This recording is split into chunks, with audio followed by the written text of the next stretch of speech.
Kann man denn nichts anderes denken? Heutzutage? Das ist zum Verrücktwerden! Ihr mit euren Brandstiftern die ganze Zeit! Zum Verrücktwerden! Ich schrei mich nicht einmal weg, ich schrei ganz allgemein!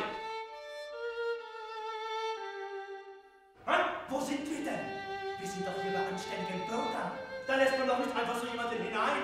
Da lässt man doch das Fremde nicht einfach so hinein. Da muss man doch schauen, wo man ist und was man hat. Da kann man doch nicht einfach so Tor und Tür öffnen, ohne zu wissen, was da dann so alles hineinkommt. Am Ende holt man sich etwas ins Haus hinein, das einen zerstört, das böse ist, das einmal die Gurgel will.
Wie?